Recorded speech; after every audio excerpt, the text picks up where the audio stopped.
Engage. Engage. Engage. Energize. Energize. Engage. Make it so. Make it so. Engage. Make it so. Make it so. Engage. Make it so. Make it so. Energize. Energize. Energize. All systems operate. All systems operating. All systems operating. Welcome to another episode of Trek in the Valley, the non-encyclopedic Star Trek The Next Generation recap and rewatch podcast where every week myself, Adam Ordall Quinnell, and my intrepid co-host... Hey everyone, it's Al Hirt. What's up? Mr. Al Hirt and I, we get together and we discuss an episode of Star Trek The Next Generation.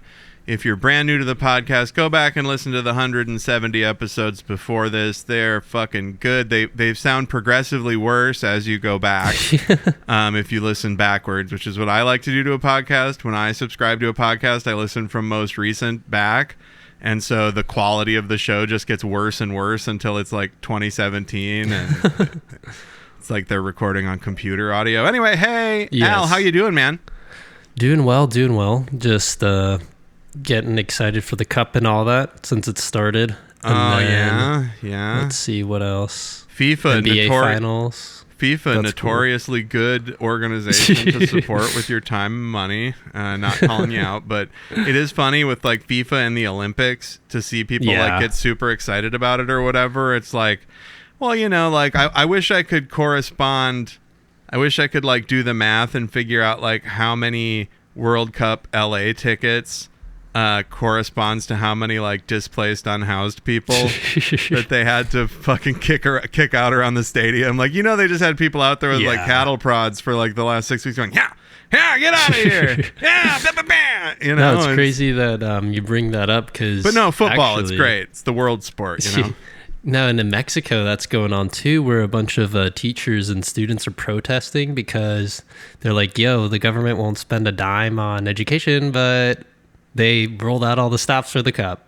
Well, that's and it's like, that's pretty typical, but it is nice that everyone's protesting, you know?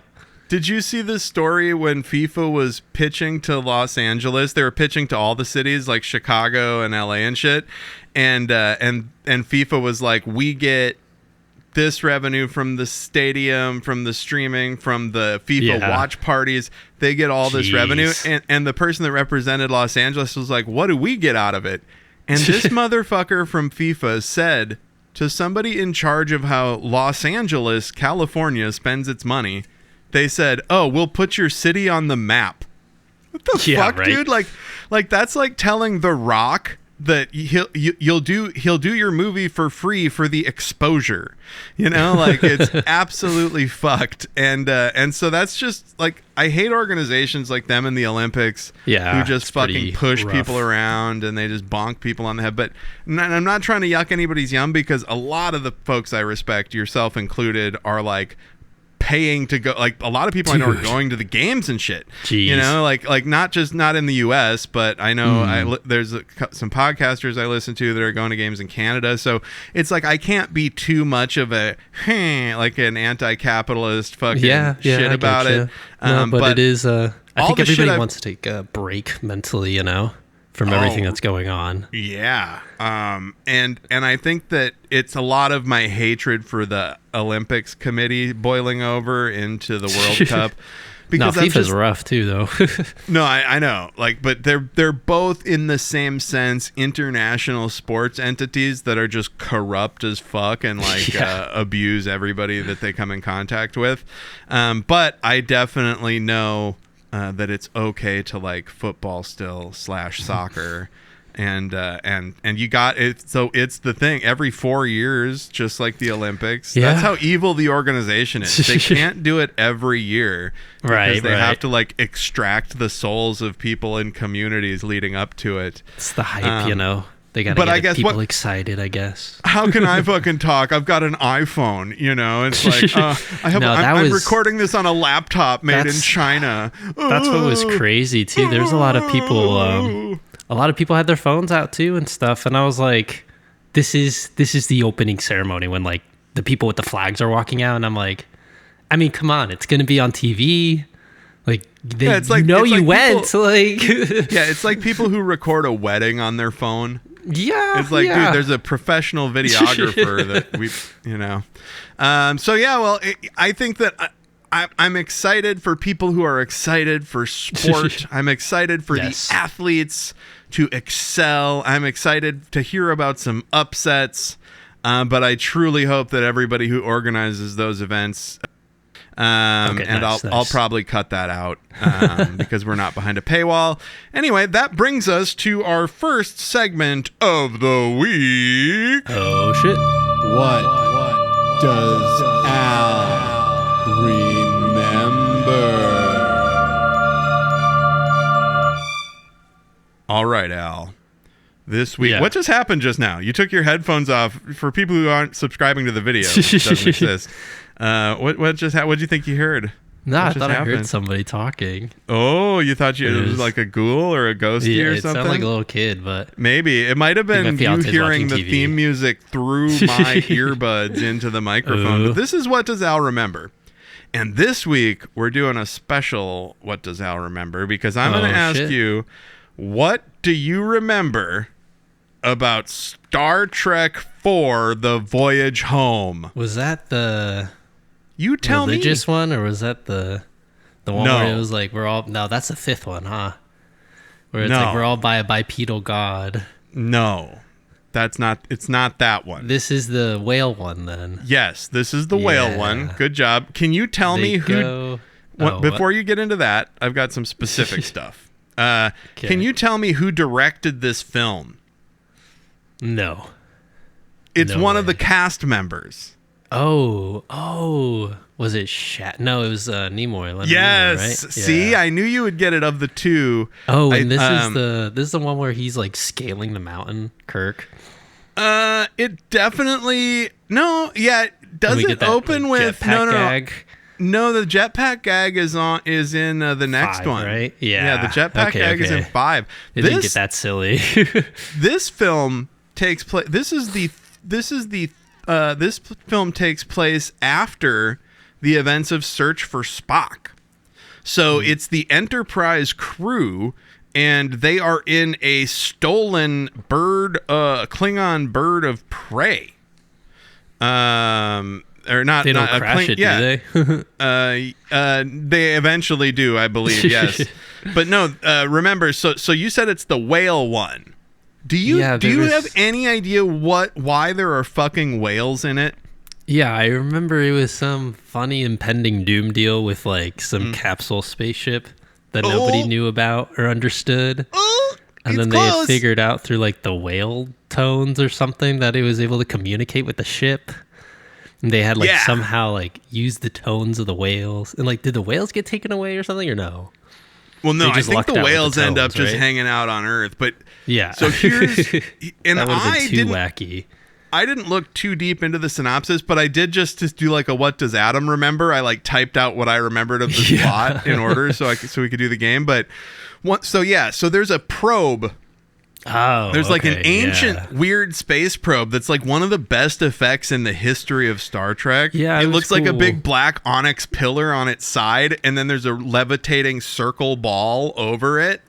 And yeah, it's fucking with radio. It's fucking with everything. The atmosphere on Earth. It's like putting out these signals, and they realize that it's whale song, right? Yeah. But humpback whales have been extinct for hundreds of years. What do they do about it, Al? They go to the 80s. Back in time. What's that actress's name from Seventh Heaven? She's in it. Oh, that's who. She's like the whale love interest. Jane Wyatt or Catherine Hicks. Catherine Hicks, yeah. I believe. And then there's some like funny gag too with a bunch of street punks. Yes, I think the Enterprise crew in the bus, nuclear vessels, and also nuclear vessels. You remember that? That's a big one. Do you remember what do Scotty and Bones do when they're back in time? Because they've all got a task. It's like an RPG. Your party splits up to go collect the resources to do the next step. They need like nuclear power, right, to power their ship. So Well, they're so looking for that's nuclear Chekhov. stuff. That's Chekhov. So him and Nichelle right. Nichols are looking for nuclear vessels. Yes. And then, But you're what saying about Bones and Scotty?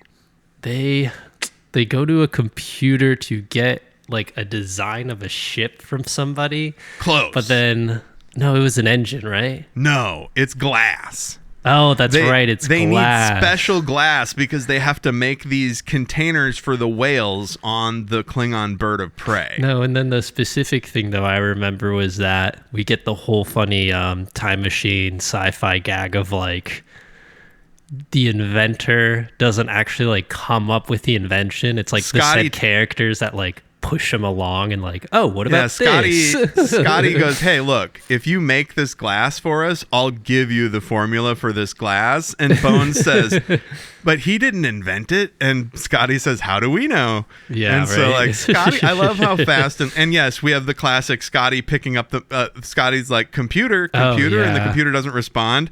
And then the lady goes, mouse. yeah, the lady goes, you've got to use the mouse, and he picks it up and talks into it like a microphone. It's really fucking funny. That's a great movie. Yeah, that one's very solid. I think. But how do they get back in time, Al? Do you remember? They whip around the sun? They whip around the sun. Something I believe they've done before. I think that's the number one way. As far as I can tell, that shipping lane around the sun is just sci-fi ships from various franchises, like going backwards in time. Catherine stays and she sees the ship take off, right? Yeah, she knows they're from. She went on the ship. She went in there and saw the whales. I thought behind glass. Oh my god! I could be wrong. But yeah, so she watches them leave. They're like the ship is cloaked in a park the whole time. Very cool shot of the ship bushes. Landing cloaked and like crushing the grass in the park. It's like in Back to the Future when they park a DeLorean behind a billboard and just cover it with leaves. It's exactly like that. It's like damn. But Star Trek. I love it. Massive ship. So how does it end? What do the whales do, man? What the fuck was the deal with the fucking whales, bro? They use their like tones or noises to like talk to the probe or something. Yes. And then the probe's like, okay, cool. And it just leaves. And so the implication is that this probe either visited Earth a long time ago or has been communicating with whales from light years away forever. And so what they're saying is it stopped hearing from the whales when the whales became extinct. And it's like, where the fuck the whales go? I got to go see what's up. And then the whales basically tell the probe, hey, no, stop destroying San Francisco and by extension all of the Federation worlds. And it does. So good job, Al. Let me play the outro music because that's what Al remembered. All right, man. This week we're talking about Season 2, Episode 20 of Star Trek The Next Generation, The Emissary. And you might be going, The Emissary? What is this, Deep Space Nine? Because isn't that what the Cisco is called? He's the Emissary. Yeah. It's like he's a god. Or what is it called? A demigod. So this is Episode 2, Season 2, Episode 20, Emissary. We're 3 away from the season finale, or 2 away? Yeah, we're coming up on the end of Season 2. It was directed by Cliff Bowl. And shout out. Yeah, Cliff Bowl, baby, coming back. It was written by Hans Beimler and Richard Manning, and it was based on an unpublished story by Thomas Calder. And so that makes me wonder, like, was the unpublished story like just about some other alien races, or did he write like an unpublished Star Trek? Or like short story for a book, To me, this felt like 2 different stories piled on top of each other. I mean, they transitioned in a really good way and they connected really well, but it was like there was a clear, sci-fi space story and then a relationship. Romance. But also the romance has a little sci-fi. It's a little bit of a sci-fi. Yeah, I like the little sprinkles of sci-fi in it. The people who have the romance, they have a lot of makeup on their foreheads. That's very science fiction. The situation sci-fi coded. And it's like what they get into is like, you Yeah, like you said, sci-fi coded. It has a sheet of sci-fi over it. And so Paramount Plus has the air date for this as June 26, 1989, which is almost 100 years to the day from when we're recording this episode. And IMDb has it 2 days earlier because they got the advanced syndicated release, I guess. Now, the Paramount Plus synopsis for this episode is an official mission becomes a personal matter when Worf's former love is sent to the Enterprise to mediate a dispute between Klingons and the Federation. Not a good example, not a good description. That's the It's kind of an gist. okay description, but it's not really to mediate a dispute between Klingons and the Federation. It's more to stop frozen Klingons from murdering fucking unarmed settlers. Yeah, it actually reminds me of a very specific story too. I'll bring it up when we get there, though. Oh, so as so many of these episodes do, this episode starts with a card game. It's awesome. Where Data is like learning about bluffing, and they're all going around, and Worf is running the table, and it comes down to like Worf and Pulaski, and they still have kind of a little flirtatious thing going on from when she did the tea ceremony and drank the poison, right? Mm-hmm. So she hangs with him and gets defeated, and then they're gonna do another hand, and then they get a special message from Starfleet, right? Yeah, but now, the card game's just one thing. It's slightly important because it kind of just establishes that like Worf's always kind of telling the truth, and he's pretty fucking. He's the Iceman, you know. Everybody calls him the Iceman, so it's actually really funny that like they're playing poker with somebody that's so like callous. Yes, and Worf is like, I'm always calculating, you know, like if I know I'm gonna win, I'm gonna win, and there's like no fun in that, right? And he also says Klingons never bluff. That's what I was. That's true. So that's the key thing. It definitely all relates back to later, and it does. I wanted to cover that as well. That this card game, Data has a hilariously complicated fucking card hand that he wants to play.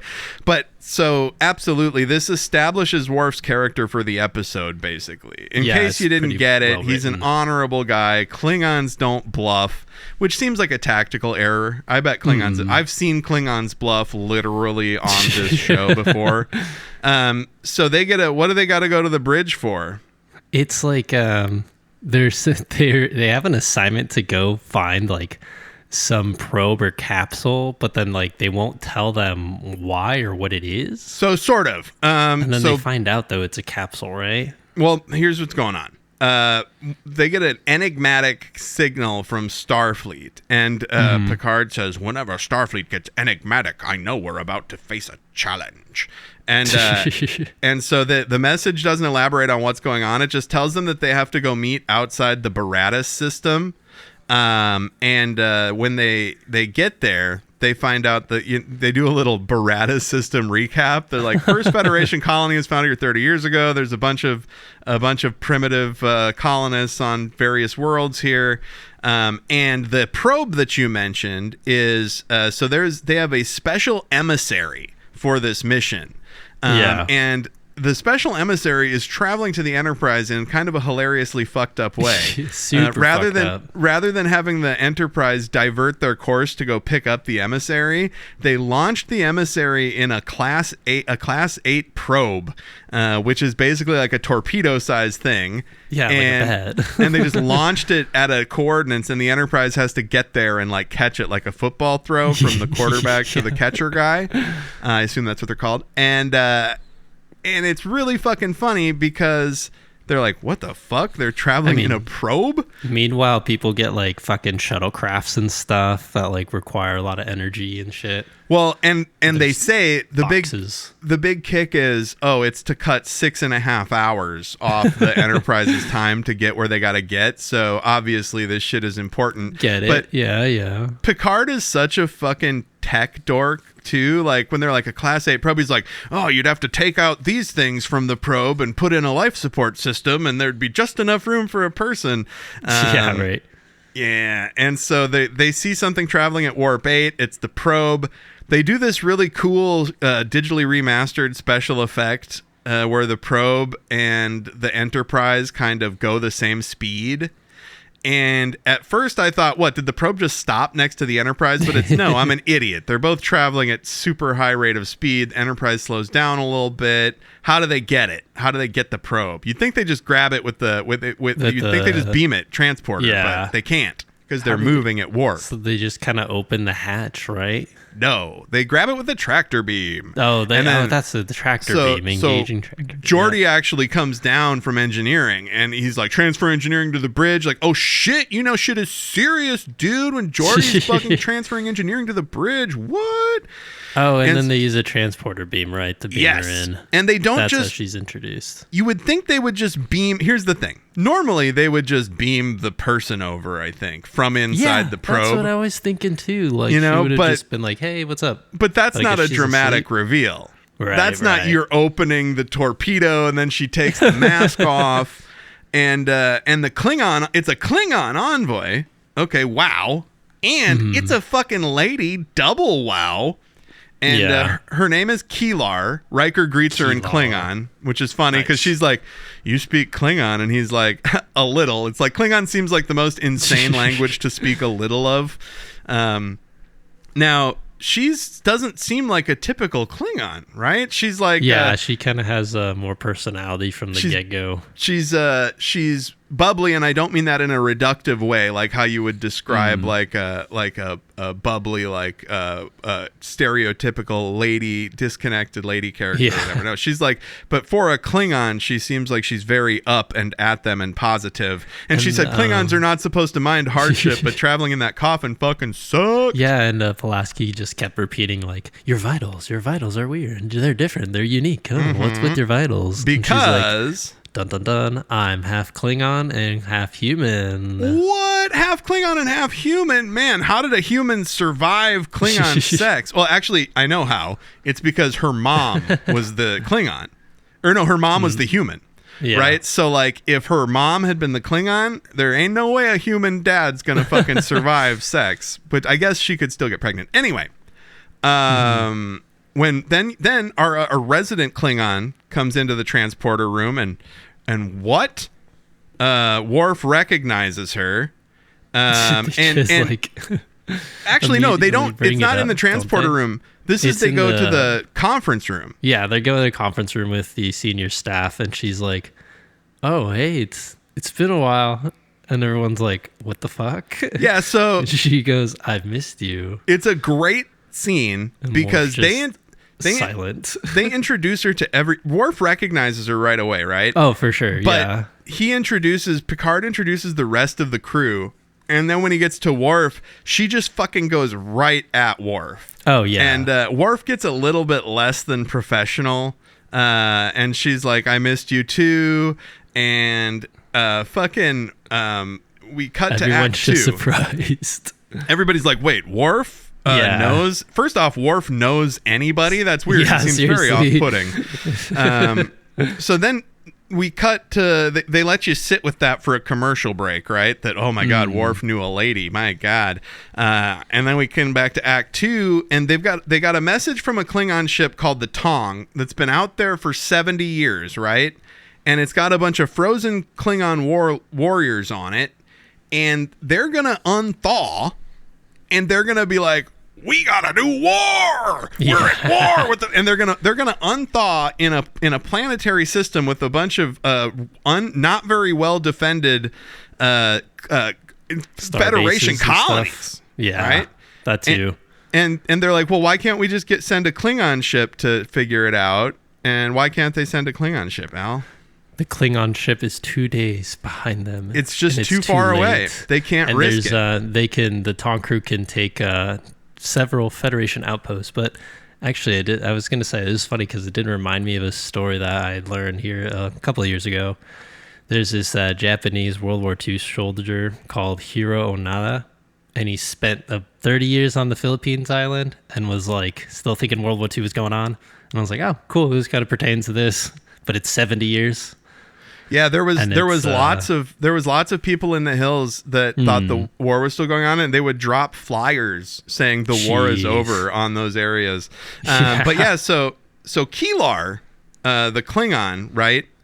Dude, she's just like very anti-Klingon vibe. Yeah. This is the dichotomy of it, right? Yes, She's saying, well, so their mission, Picard says, is to basically like deal with these Klingons and get them integrated Escort into them. society. And she says, well, Keelar's like, we're just going to have to blow them up. Like, that's not going to work. Like, they're going to wake up, they're going to be at war. And Picard basically says, I want options other than blowing them up before we fucking get there. And she just like presents the two options of like, okay, either we get there and they're still asleep. And we can keep them asleep. We could just keep them asleep and wake them up when we transport where we need them to be. Or they're awake and they freak out and they shoot at us. Really, Picard, we don't have another choice. And Picard's like, nope, I want options. And it's like very nice that, you know, it's back to, again, the whole, ironically, it's her pushing the, you know, like Klingon method of like, oh, just blow it up and defeat them. Even though she's half human. Exactly. And that's what Worf would have said, you know, had it been season 1, right? Yeah. Or before then. Before he was with the Federation, because that's the big thing. True, that's for sure. Because he says, I have changed since I joined the Why didn't we do this 6 years ago? We were not ready. So also we already had that episode too that covered like Worf literally explaining to Klingons like, you know, anger isn't the way. Like there's other things to do other than be pissed off all the time. Like it's not a good use of your time. There's different ways to resolve issues. And I was like, Worf that's as really a character. Worf as a character is a very cool, like, showing what the Federation does, like, when you take the best of the Klingon stuff and the best of the Federation stuff and smash them together. Before we get out of this conference room, yes, Michael Dorn killing it.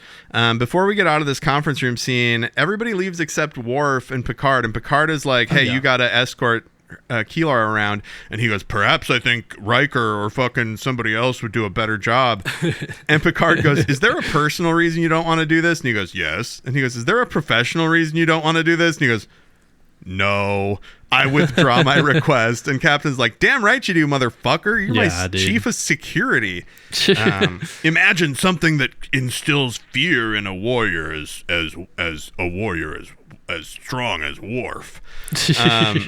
Then we get we get a little bond between Troy and Keelar, because you know they're both kind of like they're both half alien, half human, right? Yeah, and it's also Deanna Troi always tries to get a read on everybody. Every single person that comes on the ship, she's like, "What's up? What's your deal? What's going on?" I do think it's funny how Troy.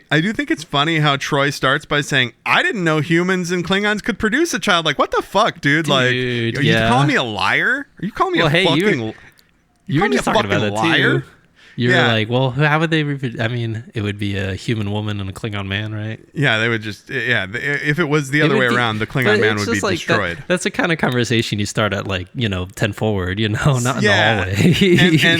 and so she says basically Troy says, I think I got the best of both worlds, and Keelar's like, I think I got the worst. Sometimes she feels there's a monster inside of her fighting to get out, which I love. We see that a little bit later on. And Troy says, hey, it sounds like you've got more Klingon in you than you'd admit. And she says, that doesn't mean I have to like it. And then Worf and Keelar have to come up with some solutions for this shit, right? And it really seems like Picard's leaning on them as the Klingons, because it doesn't seem like Geordi and Riker are like putting their heads together to come up with a fucking solution for this shit. Read a book. So Keelar only wants to talk about why they didn't fuck in the past, and she wants to flirt and be in a better time. She's hot. She's in a hilarious hot Klingon lady costume. Yeah. And Worf wants to keep things profesh, and they have unfinished business. Worf disagrees. Yeah, and it's really... Oh, sorry, go ahead. It's just, I'm sure you're going to say the same thing I was. It's a very good bit of writing where it's like, it's in a screenwriting class, you diagram like what are the motivations for the characters, and like she wants to fuck Worf or talk to him about why they didn't fuck in the past, and he wants to have options for Captain Picard. Yeah.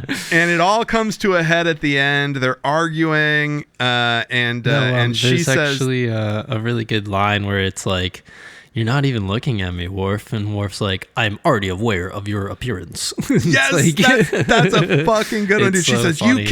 you can't even look at me. I am well and it's aware like of your... It's like beautiful, like, romantic writing, and then it's like the sci-fi, like hard-hitting answer, I'm And it's familiar with your appearance. So funny. Like, I don't have to look at people when I remember what they look like. Like, Worf, that's not why you make eye contact, dude. I mean, I get it. Very funny shit. Yeah, she like keeps pushing, and he keeps like kind of leaning back, and it's like kind of akin to the poker game of him. I mean, it's like, is he being honest? Is he like just not sweating under pressure? Well, he clearly yeah. feels something, but then he's trying to like keep his cool too. Well, I don't think he's keeping his cool very well. True. I mean, he is and he isn't. Like, I think he's... Because he's still too honest, right? Well, and his silence speaks volumes, which they cover later as well. Yeah, that's true. That She's scene like, you don't ends... even try. You don't even guess. You just stay silent. Yep. And he's like, yeah, you talk too much. That scene ends... Yeah, right. He's the silent stoic type. She's the loquacious romantic. But Worf is also very romantic. Now... Yeah, that scene ends. That scene ends with him saying, "We need options for the captain," and she's like, "Well, then in my official position, my recommendation to blow up the frozen fucking Klingons still stands." And she bounces, and it throws to a commercial for Tide or like Bounty or something. Now she heads to her quarters. What does she do in her quarters, Al? She just like decompresses, cries. But what does she do though? First thing. What do you mean? Oh, she breaks some shit. She smashes her coffee table, yeah, right? Yeah. She gets pissed off. And then I guess, doesn't Deanna come in the room? Yeah, Troy and she's comes like, in. I felt these vibes. Yeah. And the broken table. Yeah. This is a very funny, a lot of funny dialogue in this episode. Because Troy comes in. Written. She sees that the super thick coffee table has been broken. Yeah. Troy says, "You're upset," and Keelar says, "Is that what your mind reading told you?" And she goes, "Yeah, that and the table." So what does Troy suggest for her to go blow off some steam, Al? She was like, "Well, honestly, the holodeck is pretty fucking cool. It's like you could be a detective. You could still." No, I think she's just implying like, you can exert your energy, like you can put this angry energy towards something else. You can blow off your like Klingon steam. Yeah. And then and then you see what's her name again? I can't pronounce it. Keelar, excuse me. Keelar. She's like scrolling through the holodeck, like when you look through like the people's computers and stuff. Yes, no, you see their it's files. Also like their old loads and stuff, and it's like recently loaded, and you're like, oh, okay, Riker's this, okay. And it wasn't just Worf's calisthenics. That's cool. It wasn't just the calisthenics programs. It wasn't just a list of fitness programs. It was a list it was just because one of them was stuff. Dixon Hill. It was exactly. Captain Picard, Dixon Hill. Here we go. I'll pause it. Yeah, okay, what are they? Scuba diving in Hayama Bay, Earth. Klingon Rite of Ascension Chamber. That was for Worf's birthday. Calisthenics made by Lieutenant Worf. That's a list of episodes they've done in the holodeck. That's fucking great, dude. Carnival I love it. Celebration, Rio de Janeiro. They went to Carnival in Brazil. That's awesome. Yeah, dude. What is it? Backtrack, Longchamps, France. I guess Picard did like a biking thing, and then two Dixon Hills. Yeah, a couple Dixon Hills. And so what's that? Desert survival via Vulcan. What does she pick though? Cool. She ends up picking she's like, ooh, Lieutenant Worf's calisthenics. All right, let's see what this is about. I love this scene. It's a throwback to the first episode of the second season. Well, was it the first episode of the second season when Riker and Worf fight? Yep, and they're doing the calisthenics thing. Because the same characters show up too. Yes, and it's the same environment. Now, yes. This is the return of one of my favorite monsters they have in the show. Is the the skull head guy. Yeah, because it's like there's like a skull head guy, like he looks like a Dark Souls kind of guy with like a big like suit of armor or whatever kind of, and then he's got like a skull head. He looks like a Remco He-Man bootleg toy. Like there's literally a Remco He-Man bootleg toy called Skullman. and it looks exactly like that head. And then the other guy's like a generic bird type guy covered in bird feathers. So she gets a gauntlet when she walks in there. Yeah. Worf shows up on the bridge, and Picard's like, "Aren't you supposed to be fucking working with Keelar?" Yeah, and he's like, Keelar requested a short recess. I demand a backup review of all the, devices here. All the systems.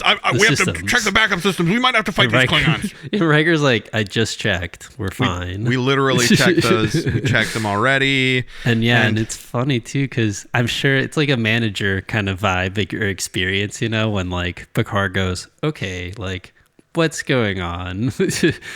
Like you're wound a little, like he goes, I commend your diligence, but he eventually tells him, he orders him to relax, and Worf says, like, I am relaxed, and then he goes, oh wait, Worf and Picard have this moment where Picard's like, really? Is that what a relaxed person would say? Worf, do you listen to yourself? Does that sound relaxed to you? Like if he was a Tim Robinson character. Worf, does that sound relaxed to you? They don't even say a word. They both just like raise the eyebrows at each other. And it's like, I don't know. It's kind of like when you're just your peer, your boss, or when, somebody knows something's going on, they're like, hey man, take 10, go clear your head. And then right. And like as soon as he's leaving, as he leaves the bridge, and immediately Picard and Riker talk shit. Picard's like, that's so weird, like I've never seen Worf messed up like that, like confused. He's all crossed up. Yeah, Worf's all fucking crossed up about this. Riker's like, hey, the Iceman is finally melting. Right. And so where funny. Of course Worf is going to go down to the holodeck to blow off some steam, and he sees that his program is in use, and he's enters. Like, what the fuck? He's like, someone's fighting my Skullhead man and my bird Scarecrow man. What the hell? And so he kind of watches her fight. Yeah. Right. And he kind of creepily, it seems like he's getting turned on maybe a little bit. And then she's like, this was an easy program. And he picks up two swords, and he just looks up and says, computer, level 2. And there's some pretty good camera work in this fight. This episode's fantastic. At one point, the gauntlet, she stabs her guy that she's fighting with the sword, and then the gauntlet punches around the camera. Like it looks like it's like an arm on a stick, so that they could get it in front of the camera to punch the guy that she's fighting. Mm-hmm. So they have a very, very intense bit of combat. And then Worf splits the Skullman in two. There's a great sequence of it splitting apart. And then she attacks him. And of course that leads to Klingon flirtation. Yeah, there's just like a bunch of tension, and they're throwing each other around. And, to the average viewer, they're just like, holy shit, they're beating the shit out of each other. But then, we've seen Trek enough to be like, oh no, they're getting it on. And they do this weird starting. They do this weird Klingon face hand stuff. Yeah, but then it cuts. He squeezes her hand bloody. Like her hand, he squeezes her fist so tight. Like his hands aren't bleeding. No. It's like, oh yeah. It's like, jeez. And then of course they fuck and presumably suck. And then it's a commercial break. Now, they have a little bit. So I do like how, in the traditional human one-nighter or whatever, you would think the man would be like the callous person who thought that it was just a good time or whatever, and the human woman would be more like reading into it. But of course, this is Star 90s. Trek, baby. We're gonna flip that on its head in 1989. And, it's 89. So they have a very intense post-coital discussion. Yeah, and you immediately get it from the get-go where they're standing, because she's like, well, I guess some calisthenic programs are better than others. Quite a workout, like, you can still make jokes. Yeah, right? And she's like, you never liked people with a sense of humor. She goes, you never had a sense of humor, huh? And he's like, I just don't like jokes. Because there's a level of irony, right? Yeah. There's a level of untruth to every joke, and Klingons don't bluff. And he says some people use humor as a shield. They talk much but say little, which sounds like something a Native American like in a fucking white story would say, like way back in the day. Now, she but asks it, like, him, flows so well together, dude, you know? it's very The good writing's back really and forth. good. Yeah. It's like a play. And she says, why didn't we do this 6 years ago? And he said, we were both too young. We lacked commitment. And she says, perhaps we lacked courage as well. And this is where shit gets fucked. Because she says, perhaps we lacked courage as well. And Worf says, well, no longer. And he gets up and does the Klingon marriage sound where he says, we are married now and must take the oath. She says, like, yo, she immediately stops it like, hey, come on, man. What the fuck? I am not going to be my wife. He says, you already are. You. Yeah, right? She says, don't give me that Klingon nonsense. None of the reasons stopped you from fucking me. She's like, we're not married. And he's like, why did you fuck me if you didn't want to marry me? You should have thought about that before. And then she says, we fucked. It didn't mean anything. And he says, that is a very human point of view. But yeah, she said it was glamorous. It was fun, you know? Yeah, dude. It was beautiful. But it didn't mean anything, yeah. So this scene ends with Worf like, doing the call again. And she says, I will not take the oath. And Worf says, then this night had no meaning, and that I will not believe. Yeah, that was a really sweet line. But Super also intense. too, when he goes, you know, you have such a human attitude, and she's like, but I am human. Like, what are you talking about? I kind of have a right to feel the way that I feel, dude. Yeah, man. And that is kind of backwoodsy for the universe, you know? Like, I feel like this is the 24th century. He even says that later. Welcome to the 24th century, which the Klingons would be like, that's not how we keep time. We'll get to that later. Yeah, right. So, no, but it's that is cool. That's a good point, Adam, that you made. It like wraps up in a nice bow at the end. Yeah, and one thing that I think this is a good time for us to discuss the elephant in the room on this episode is that Worf is clearly a virgin, right? Like, Worf just lost his virginity as an adult man, because if he wasn't a virgin, he would already be married. No, didn't he hook up with someone before, though? Another Klingon? But when he says if you have sex, you're married. That's right? true. So that makes me think there's two things. There's two options. Either Worf is a virgin until now, or he has done this exact thing with dozens of Klingon women. Like he said, now we're married, and they're like, I'm not going to take the oath, and he's like, shot down again. Like he's like proposed to. It's like if you propose to every woman you have sex with, like the next morning, like, we're married now. I'm thinking of the time Q was like, what about you, Worf? Don't you want to get it on? There's no Klingons out here. And then he's like, whoop, and there's a female Klingon who's fighting, and Worf's like, it's not the same. And the Klingon woman gets thrown to the ground and her butt jiggles when she rolls over. That's what I remember most about that episode. The butt jiggle. And the Klingon male reads love poetry while she tears him apart. It is, I mean, guys, that's what's so good about this writing, though. It's like guys and women, men and women go through this, you know, like someone pushing too hard and the other one just being like, fucking good. We were just hanging out. Like, what's up? Good stuff. Yeah, now, the next time we get them together, we're back in the simulation room, right? Back on the bridge really quick. They're looking for the Klingon ship. We get to the simulation room. Keelar is working on some simulations, like trying to distract herself from the awkwardness of the Worf stuff. And then Worf comes in with Data, and she's like, you think we need an android chaperone? And Data's like, I fail to see how I'm the chaperone. And Worf is basically afraid. She basically says, Worf is afraid we'll suck and fuck if you're not here.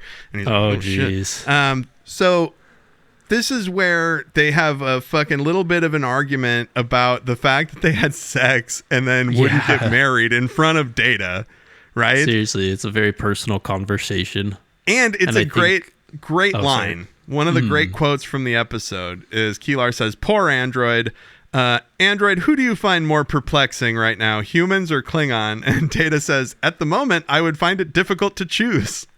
Yeah, and it's just funny that, like, I don't know, maybe Worf brought Data here as like, I mean, as an asset to help them figure out, you know, shit. But then obviously on the other hand, he's like, I don't want to talk about it, so I'm just going to bring this person here. It's like, that'd be weird. It's like if you went on a date with a friend and it went weird or poorly or something weird happened, the next time you hang out with them and you have another friend with, you're like, this, because then you can't have these awkward conversations, but she don't care.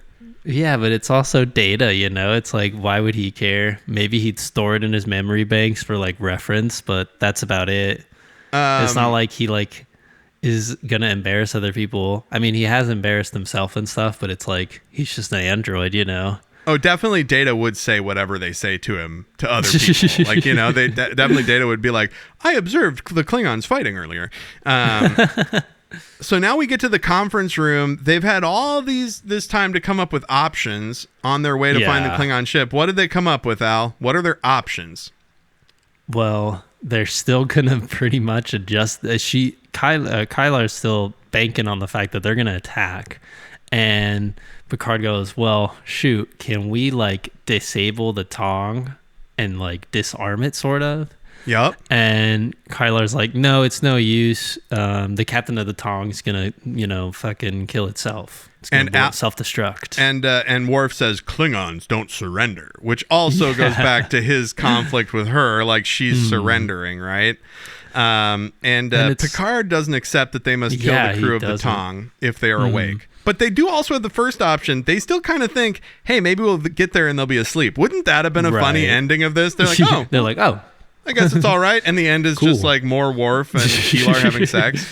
No, and it's and they kind of hint at it, you know, because Picard's just like, I don't know, if we could just like convince them, you know, or talk to them. We need to communicate. So they find they find the ship, right? And Data, there's a hilarious joke where Data says the ship isn't making any sound, the ship isn't moving or doesn't have power on. And Data says, hey, perhaps the crew is asleep. And then the Tong just shoots them. It's such a fucking great joke. Like, they're not asleep, Data. So in Act 5, we're coming to the end. Geordi pops up to help find the ship with his magic, and he finds it, their signature. And Keelar says, let them die like Klingons in battle. And then what happens, Al? Worf kind of has like the light bulb moment and looks left to right. And he just goes, Captain, I have another option. Yeah, options. Like, all right. And then they don't show the plan, just like how you always mention. If they don't show the plan, it goes off. Right, yeah. Did you notice any actors in this scene that stood out? Did you notice that there's a baby Dietrich Bader? Yes, Dietrich dude. Bader is the guy that he's just on the bridge. That was so awesome. As soon as that happened, I was just like, two chicks at the same time. I just kept saying that. And we were just watching, well, you resumed saying it because that's something you always say anyway. Oh, yeah, of course. So we were also watching the Harley Quinn show, and he's Batman and Bruce Wayne on that, right? He's just got that distinct killer voice, but he's still so young and a baby that it's like kind of, he's not leaning into it as much, you know, here. Yeah. But it's just a little hint. What is Worf's plan to deal with these unfrozen Klingon warriors? So then Picard's like, all right, let's just like warp past them and pull up in front of them since our ship's faster. And then they like intercept them, they uncloak. And Picard's like, okay, we threw down the gauntlet. Let's see how they respond. You know, and so then they get hit by phasers again. And Riker's just like, yep, I guess we got their intention. And so then he goes, let's give them a chance to look at the enemy in the face, you know? And so he just says, ready, Lieutenant, as to, you know, talking to Worf. And they do a clever cut, you know, they do the outer ship. And then they cut right back to the screen and we see Data pick up. And the captain of the Tong's like, what the hell is this? And you see Worf and Kylar like dressed up to the nines as a captain and a first officer. Klingon captain and a Klingon first officer. Oh, yeah. Klingon captain and Klingon first officer. And Worf says, Captain Tamak, have you lost your mind? And he's like, I have standing orders to fire on all Federation ships. Fool! The war is over! I fucking love that shit. Now, how do I know this isn't a Federation trick? And then basically Worf says, dude, I'm just going to blow you up. Like, if you don't fucking stop. Worf's face acting on this is top notch. Exactly. Like, he really sells it. And it also, you know, harkens back to, like, the poker game and all the things that he's trying to expose and bluffing. Wait, Klingon, he is a bluffing Klingon right now. Right, yeah. Which is a human thing. Crazy. See? I love it. Yeah.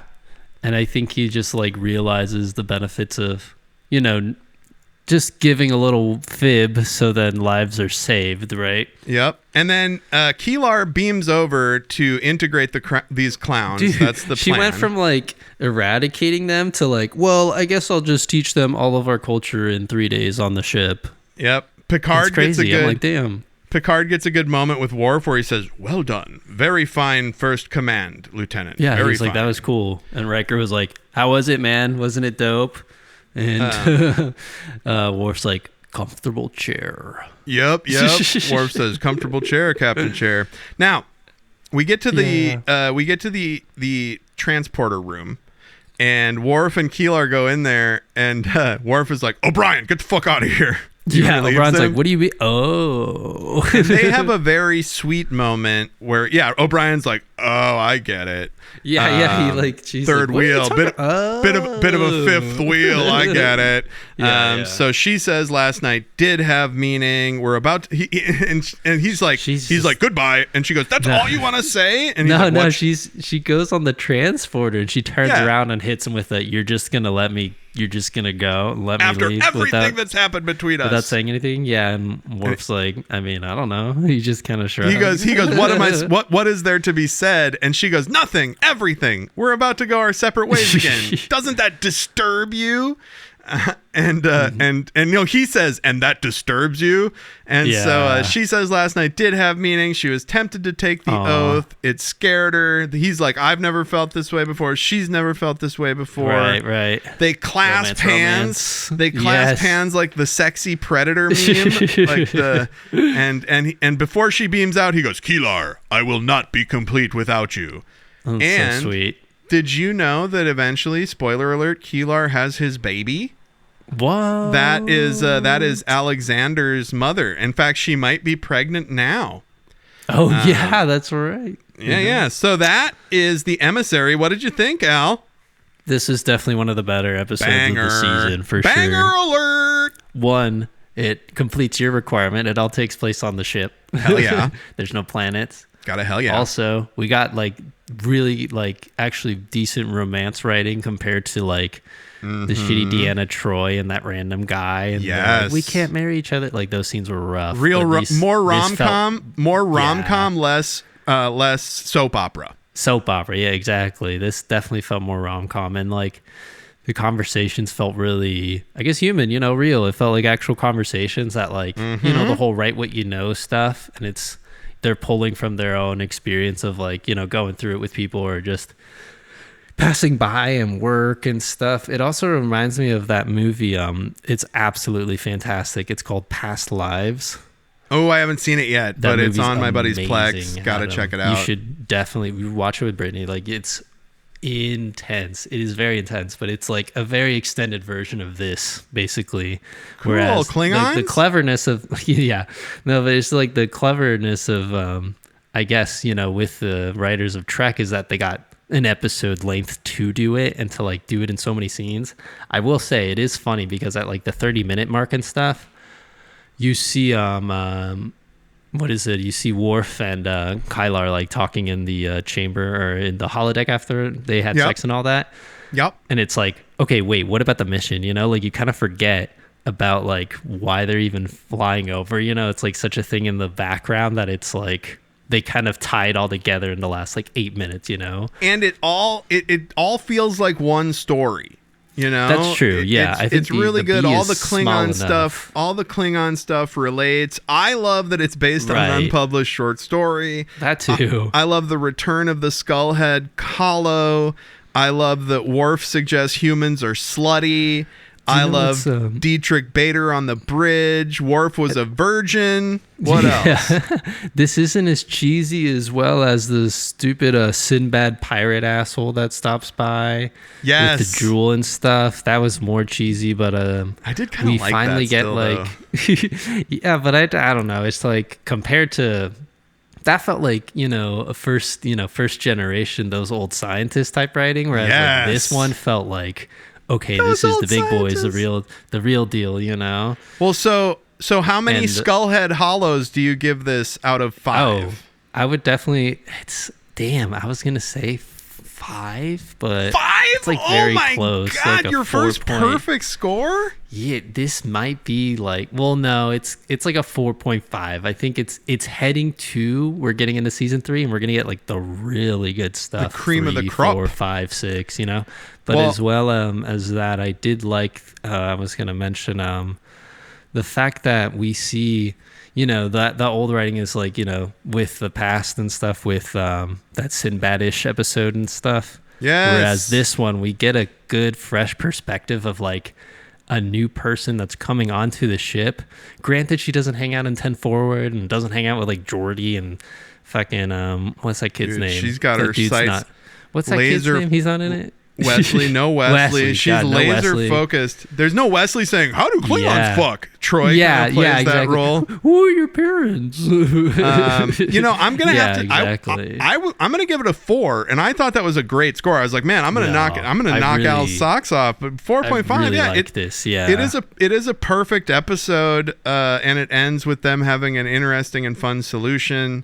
Yeah, I guess And, the only gripe is the little section of like the mission, but it's also like it ends up just being in the background because everyone's way more interested into like the romance and what's happening in between Worf and Kylar, especially because Worf episodes are just so special. You know, they don't come often.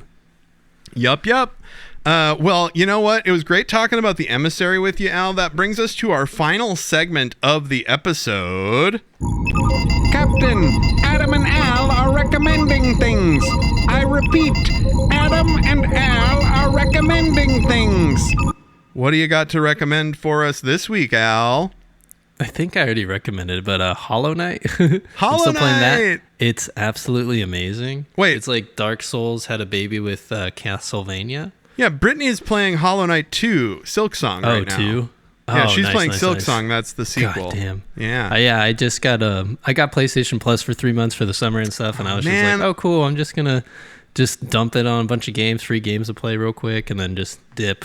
I missed out on a couple. I was going to join PlayStation Plus for a couple months because there was big releases because I follow the thing on Blue Sky, but I just said, fuck it. I got the emulator. I'm playing Chrono Trigger. Nice. Okay. But yeah, so you're gotta run it recommending back. Hollow Knight, and Oh, I and can that recommend actually- Silksong. Brittany loves it. I played it a little bit. Yeah, that's Very good. true. But there was also a true crime documentary that my fiance showed me yesterday. Oh yeah. Dude, it's wild. It's called Maternal Instinct, and Ooh. it takes place in East Texas, and it's just about this like Is that a fighting game from the 1990s? Maternal Yeah, right. Instinct. Maternal Instinct. that does sound pretty badass. Maybe like a DLC. No, I'm just kidding. yeah. That'd be crazy. A collab. So it's like a fucked up true crime thing. Very fucked. It's takes place in East Texas, and it just all I'll say is it's just somebody that lies to the point where it goes to the extreme. Oh no. And I've seen a lot of these because, you know, my fiance is really into them and stuff. And she's like, no, I swear, this one's crazy. Like, she hit me with that. Nah, This one's nuts. This is the unrefined fucking good shit, Yeah, man. yeah. Well, It was pretty, like, formulaic in terms of the editors and the cut editing. I'm sure they have, like, just 4 or 5 poor guys just fucking sifting through all this true crime doc. And they're just like, hey, we Yeah. need 15 again by the end of the month. But this one is very good, very good. nice. Maternal Instinct and Hollow Knight. Yeah, so I'm going to There we go. recommend Surprise, a new anime. There's been a few good animes on Prime, which you should steal them. Don't pay Prime $1 if Yeah. you can avoid it. But there's been a good anime on Prime called Kill Blue. And Kill Blue is about an assassin who gets stung by a genetically engineered wasp, and he becomes a child. And he has to infiltrate this high school because the daughter of a famous pharmaceutical guy goes to this high school, and they want to spy on the pharmaceutical guy. Yeah. And it turns out the pharmaceutical guy has something to do with the wasps. And we're only 9 episodes in, and I haven't really Googled much, but I suspect that everybody that's a character at this school is a person who's taken the wasp venom, and they're all old people pretending to be young, and that's going to be the gag. But it's That'd really be cool. nuts. It's great action. It's really funny. So check it out. Kill Blue. The voice acting is top notch. Al recommended Hollow Knight and Maternal Instinct. And next week, we're going to Yeah. be back to discuss peak performance, which sounds like a manosphere thing, kind of. But thank you so much for listening. Do all the Yes, stuff thank in the you, bumper, guys. and you'll hear us again next week. Bye. Peace, everyone. Bye. 167. Trek in the Valley is brought to you by Adam Ordall-Quinnell and Al Hirt. The theme was produced by Al. The episodes are engineered by Adam. You can email the podcast at trekinthevalley@gmail.com, or you can search for us on Blue Sky and Facebook as Trek in the Valley and follow us over there. Please be sure to like, subscribe, rate, review, whatever you do on your podcast apps. It really helps us out. And never forget, always explore strange new fucking worlds.